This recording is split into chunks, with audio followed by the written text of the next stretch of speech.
All right, everybody. Welcome to Judaism 101. Oh, there we go. Judaism 101. So, to continue with our topics that we've been talking about, Judaism 101 is a course that's there to address basic questions people might have on Jewish practices and beliefs. Today, as apropos, we are going to deal with Pesach. Now, I'm sure everyone knows that there are many customs about Pesach, and everyone kind of does a little bit of a different thing. And I wanted to talk about today the different ideas of why and how and where these things come from.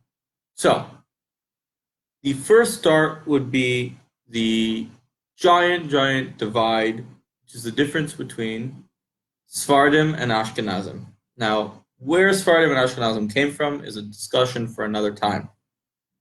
But suffice it to say that there are two major groups of Jews based on where they are from geographically.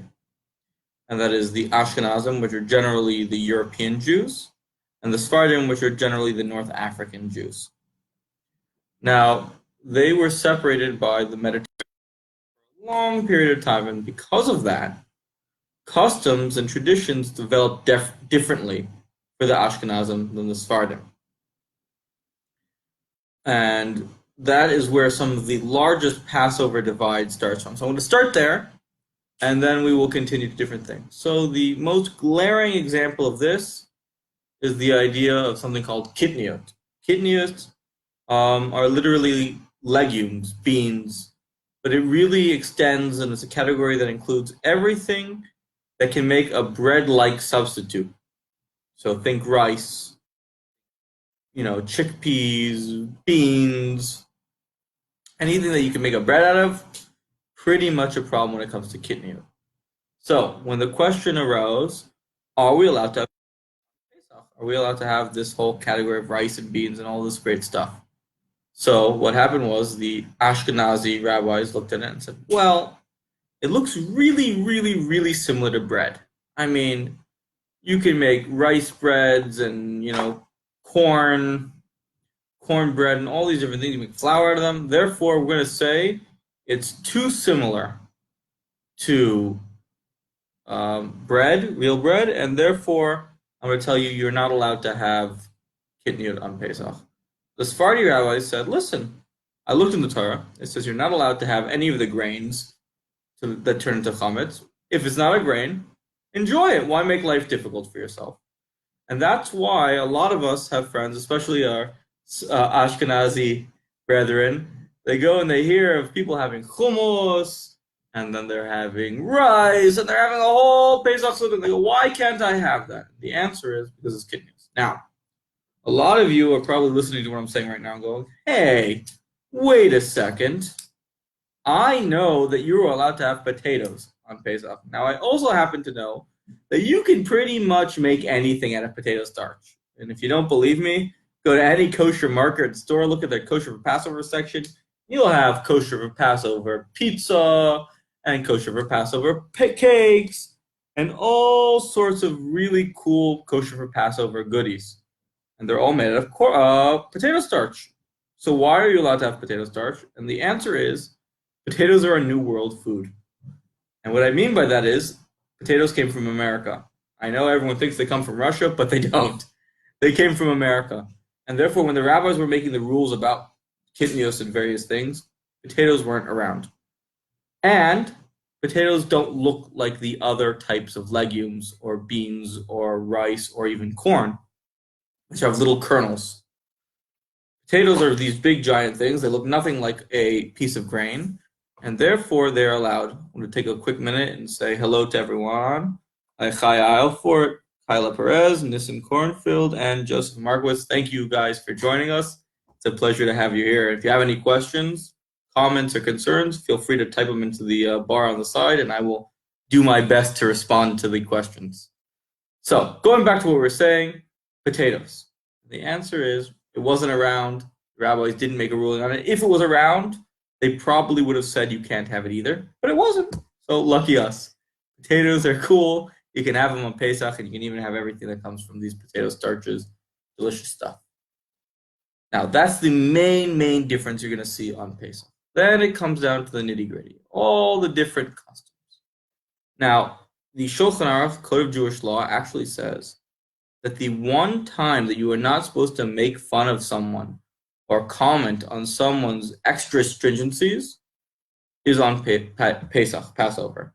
In general, there's a rule in the Torah, which is that you should not add Baal Tosef. You don't add to the laws of the Torah. Now, there's one concept of making a gate around the Torah and making sure that you don't come to make a mistake in something. That's one thing. But to add additional things and say, I don't eat something, that's called Baal Tosef. You're not allowed to do it from the Torah. In fact, the most famous example of this is what's called a Nazir. So a Nazir is a Jew who decides, I'm not drinking wine, I'm not cutting my hair, and we'll let it grow out. No grape products, no haircuts. And it says whenever the Nazir status ends, usually it's for a period of time, whenever that ends, the Nazir actually has to go and bring a sacrifice, a karban chatas, a sin offering. It says, why does he have to bring a sin offering? Because he is taking away from what Hashem said is permissible. God said you're allowed to have wine. Go ahead, enjoy it. You're allowed to cut your hair. You're allowed to look nice. The Nazir says, I'm not going to do it. God says, you want to say that you're not taking the world from what I gave you that's kosher and you're allowed to use? In such a situation, you have to bring a sin offering. On Passover, the Shulchan Aruch Code of Jewish Law says, no. Someone wants to add stringencies on Passover, let him. Don't ask questions on it, no matter how odd they are. Now, I am of the particular sect called Chabad.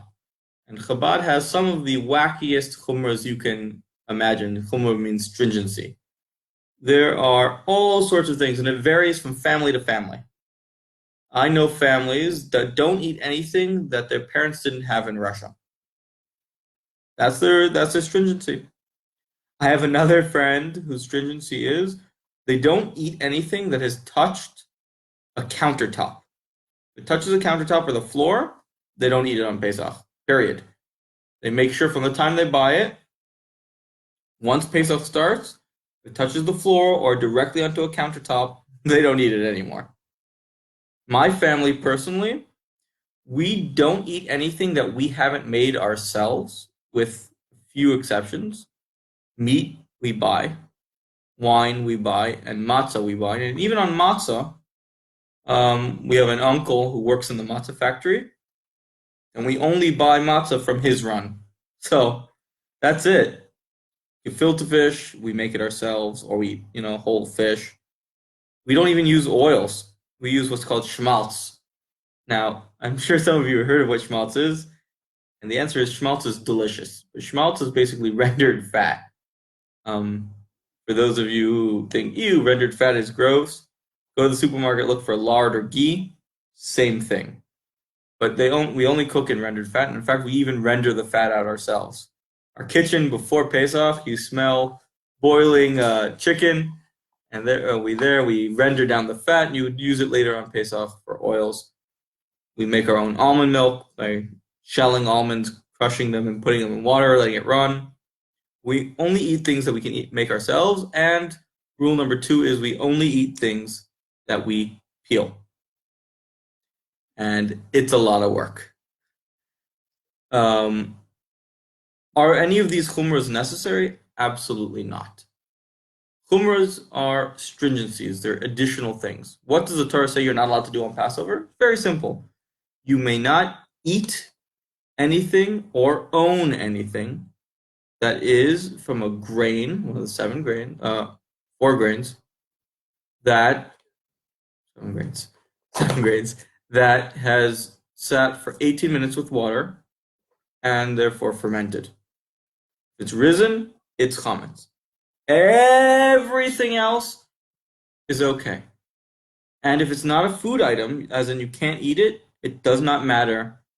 According to halacha, if it has chametz on there. So for instance, there are some people who go out of their way, they won't buy makeup that has grain product in it. Can you eat makeup? No. Even the ones that are technically food safe, that aren't going to make you sick, it's not food. Therefore, you don't have to worry about it. You do not need to buy kosher for Passover shampoo. Is it a chumrah? Do some people do it? Absolutely. Good evening, Suzanne. It's a pleasure to have you on as well. Is it a chumrah? Yes. Do people do it? Absolutely. Do they need to? No, they don't. But again, Passover, you get all sorts of crazy. You don't ask questions about it. So going back to some other chumras that are very common that you will see is no spices. People only season with salt. No sugars, because sugars very often are stored in the same place as wheats and flour, especially in the old days. Very hard to differentiate, and therefore what would happen is they'd be in the same storage units and they'd get mixed up a little bit one another with the other, and you'd get actual chametz, real chametz, wheat, mixed in with your sugar, and therefore people didn't use it. Nowadays, a lot of people, what they do is they boil it beforehand and strain it so they can use it, and use like a sugar syrup or water, like a simple syrup. Another chumrah, which is a really beautiful one that the Lubavitcher Rebbe talks a lot about, is called shmura matzah. Shmura matzah is matzah that has been watched and guarded from the harvest all the way through the manufacture and the baking to make sure it never has come into contact with water. Now, in truth, if the grain is still on the stalk and gets wet, it does not become chametz. However, to be extra stringent, we make sure that the shmura matzah, the wheat, is literally watched every second and step of the way until it is finished being matzah. Now, in the matzah factories, in order to accomplish this, they actually switch out everything every 18 minutes. They put new tablecloth covers on, they sand down all the rollers. A lot of factories have the stringency that the rollers are only used for one matzah before it's put away, and they switch it out for another one because heat and friction obviously makes things rise faster. Some factories don't do this, but a lot of the shmura matzah factories will. The utensils used to take things in and out of the oven are only used once. The ovens are so hot that matzahs really only take about a minute to cook. I know we say it takes 18 minutes, but it really doesn't. If you've ever seen a matzah factory, it goes in, they flip it over, and they pull it out. It's at 1 minute. That's the amount of time. And they do a lot of matzahs in that 18-minute run from the same batch. But that is one of the more beautiful chumras. Now, there are two types of shmura matzah. There are hand shmura, which are the round shape, because when you roll something out, if anyone's ever done any baking or cookie making or anything like that, you'll know when you roll out dough, it turns round. The machine shmura, which are square, because they cut it out with a press, with a machine. And the machine shmuras, people are a little bit iffy about, because it's really hard to clean down all the machinery every 18 minutes. Now, you can make a lot more matzah in that 18 minutes, sure. But to clean down all that machinery in 18 minutes is very difficult.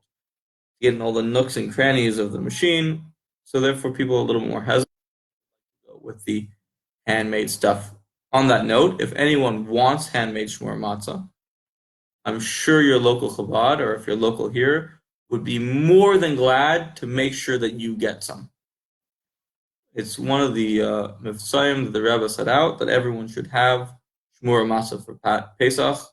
If someone needs, please let us know, or you can send me a comment, and I will make sure that you get shmura matzah for Passover.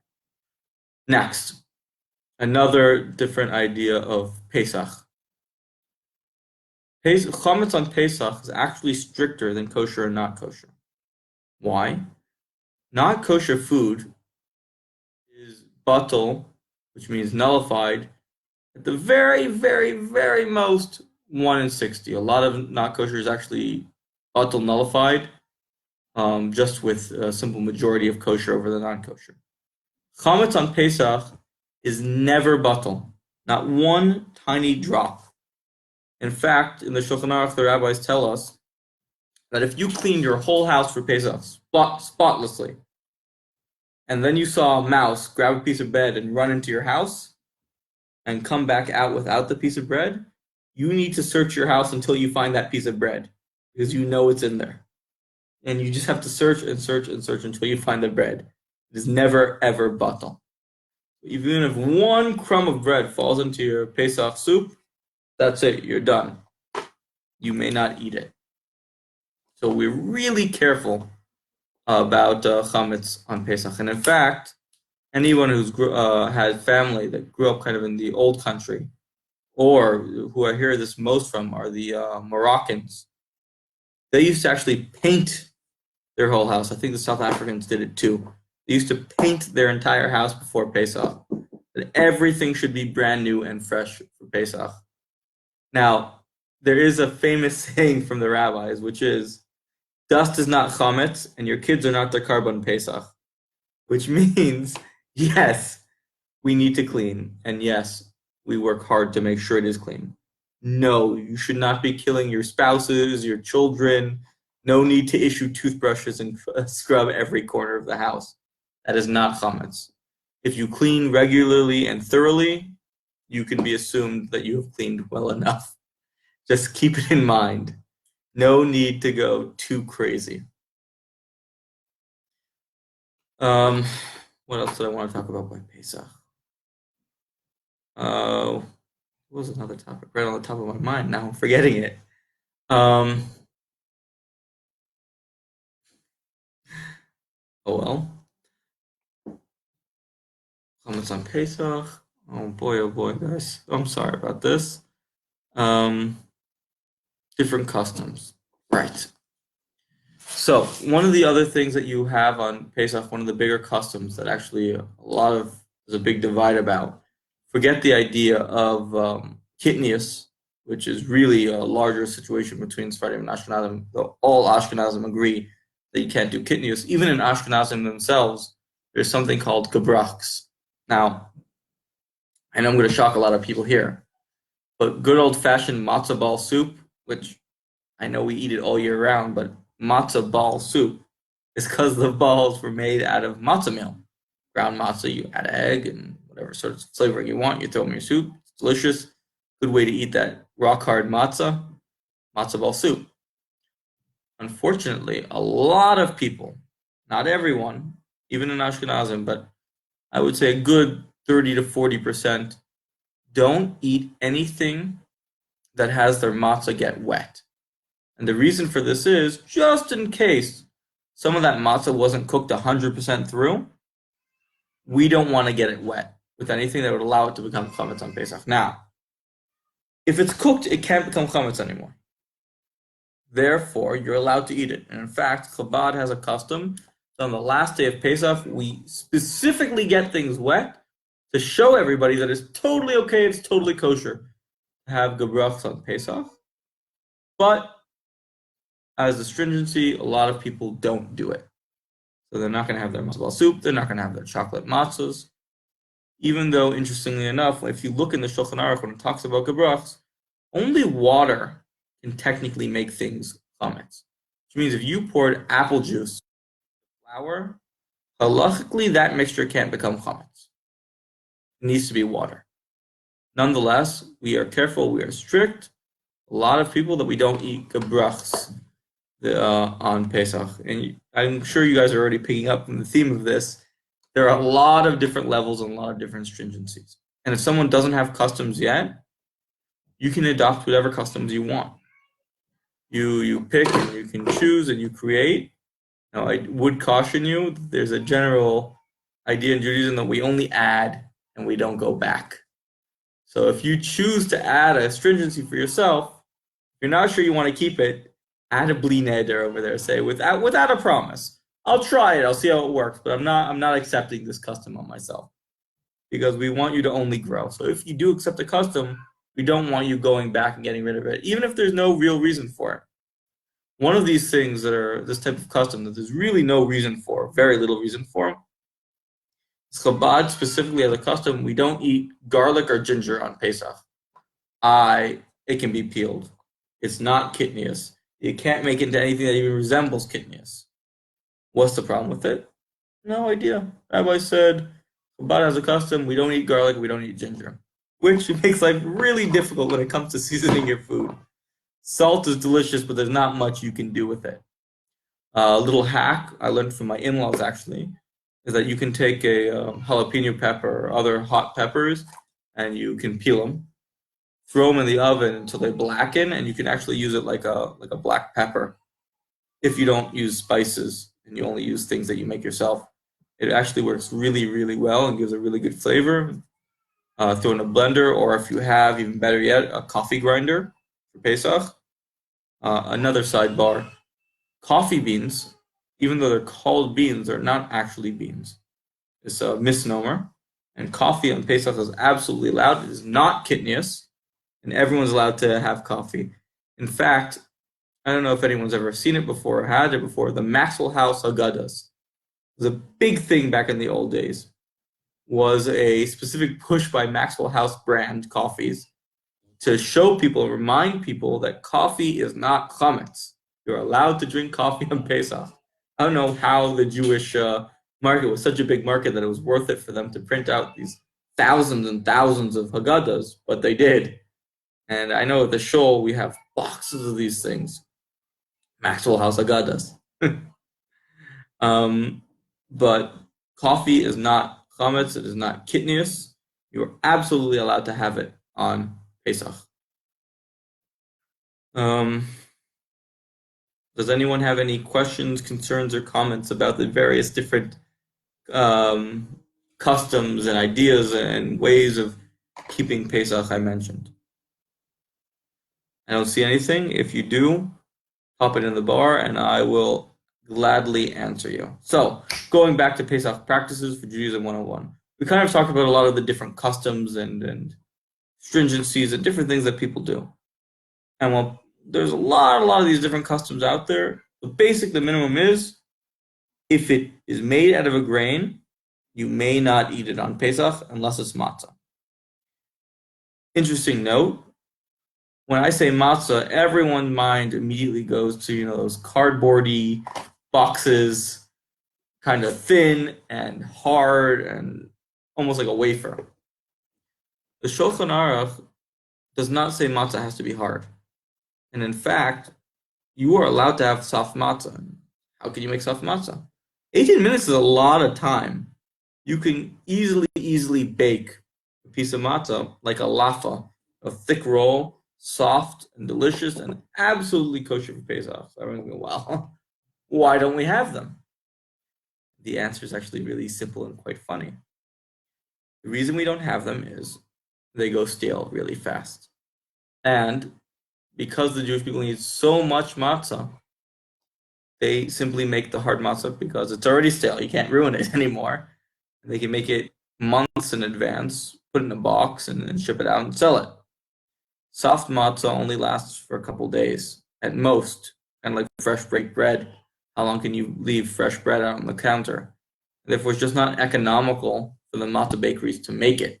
And that's why you don't really see it. We see it, you don't buy it, and you can't really get it. Could you eat it? Sure. Is it kosher for Pesach? Even according to the strictest standards, it is absolutely kosher for Pesach. I would love to try it. And if you think back in the old days, it says, the Hillel sandwich. What was it? It was a laffa roll with murr, horseradish, some lettuce, and a big slab of lamb meat, roasted lamb in it. It was probably delicious. A little bit of charosas. That was a delicious sandwich. Nowadays, what's our matzah sandwich is 2 pieces of hard matzah with some bitter herbs, and a little bit of lettuce, and maybe a dip of charosas. Not quite as tasty as what Hillel ate. So you're wondering, hey, Hillel, how could I eat such a huge amount in such a short time? Leaning, if it was a delicious sandwich, it would probably be much easier. Unfortunately, that's not what we do nowadays. We don't have lamb on Pesach. The reason we don't have lamb on Pesach is we don't want anyone to be saying that we are offering sacrifices. So, going back to the beginning of the conversation, let's start at the beginning of the holiday. Before Pesach, we do what's called badikas chametz. We search our house for chametz. Traditionally, we go through with a candle or some sort of focused light source so that you're not getting distracted looking all over. You're only looking in one specific area. And therefore, we go through the whole house. We look for a chametz. At the end, we put it all together, and we say a blessing that all the chametz that we found should be nullified like the dust of the earth. Traditionally, we actually place a few pieces of chametz. A lot of people do 10 before the search, because you make a bracha of searching for chametz. We don't want the bracha to be in vain. We don't want to do a search and not find anything. Therefore, we plant a few pieces. Make sure you keep notes of where they are. Otherwise, you got to keep looking. So we do our bedikas chametz. The next day, you have until a few hours before Pesach starts to finish eating it, then an hour after that to finish burning it, and then from that point on, you may not have any more chametz in your house until the holiday is over. Pesach has 2 days of Yom Tov.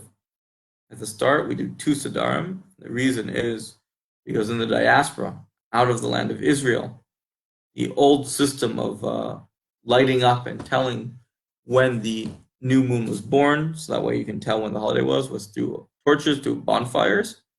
And it got to the point, when it got to a certain range, they weren't sure if this was a bonfire from the current day or from the last day.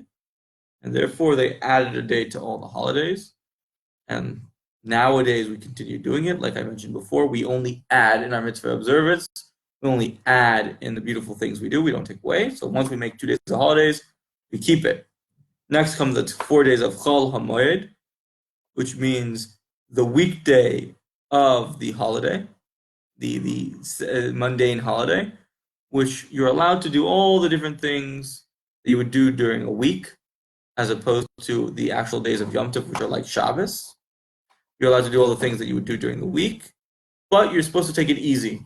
Nowadays, we're kind of in quarantine. A lot of people are not going out, not doing things. It's easier to take things easy. But you're supposed to take it easy. You're supposed to avoid any work that you can and keep it nice, calm, spend time with your families. People traditionally take trips with their families or do something very family-oriented. And then we go, so that's the 4 intermediate days, really like 5. And then we end with the last 2 days of the holiday, which are again Yom Tov. Remember, on the last couple, during Pesach, we start counting the Spheres Omer, counting of the Omer of the Jewish people, getting ready for Matan Torah, because Passover, the first day of Passover, is when we left Egypt. After that, it's just the rest of the holiday. It's an 8-day holiday. Only the first day was when they left Egypt. So from that is when the 49 days start of Matan Torah for Shavuos. So then we go through the holiday, and then the final days are again Yom Tov, no Seder.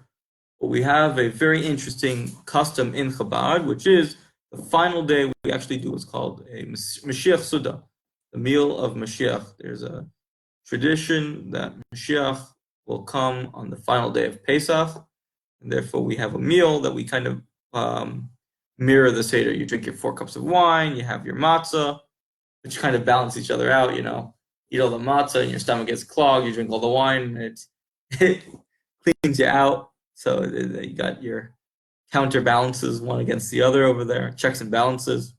But you have your matzah, you have your wine, and we do all of that together, and we sing all the beautiful songs of the Lubavitcher rabbis, the Lubavitcher Rebbeim, in order, and that's how we have Pesach go out.